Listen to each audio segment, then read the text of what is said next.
From Samarkand, let's journey to Kano, back home. That's another ancient city with its own legacy, of course. And in that state, there is a popular saying about that city.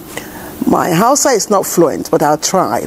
And I think it goes, Komi Karufinka, Akwai Wanda Yafika. It means no matter how powerful you think you are, you'll meet someone greater. I hope I got that correct. Now, Kano City prides itself ahead of every city, though other cities may disagree. But without any doubt, Kano is ahead in terms of trade and commerce, especially in the northern region.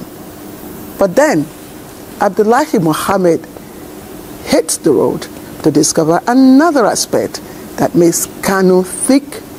His experience is quite amazing. To 400 kilometers of highway with its ups and downs conquered. At the end of it, a bustling city, a city that prides itself ahead of every other city. But there is something unique about this city, its culture, heritage, and history. And that's exactly what we want to discover about this city this time around. Come with me. To get to the roots of the history of the city, we headed to a place which accommodates what is believed to be the starting point, Dala Hill.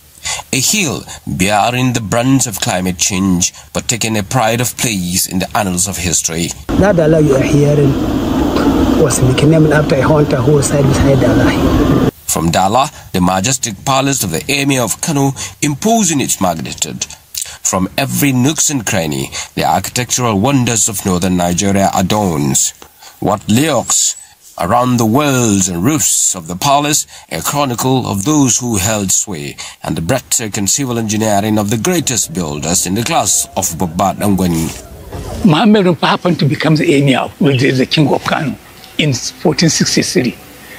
So instead of him to come back to the old palace, he said no.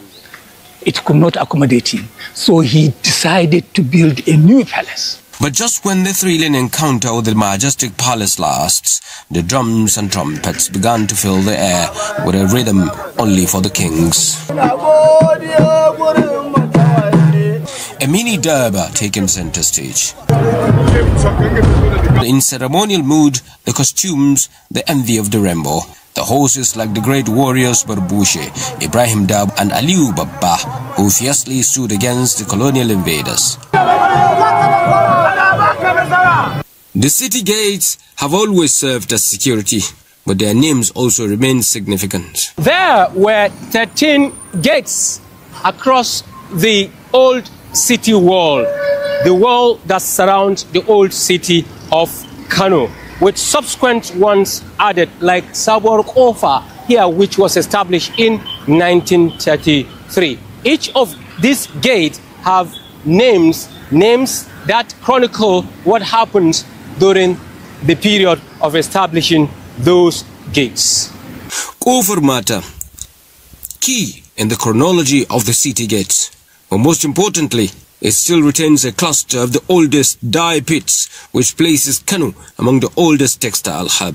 This place is referred to West African Hospital because most of the implements used in dyeing are all made from natural substances.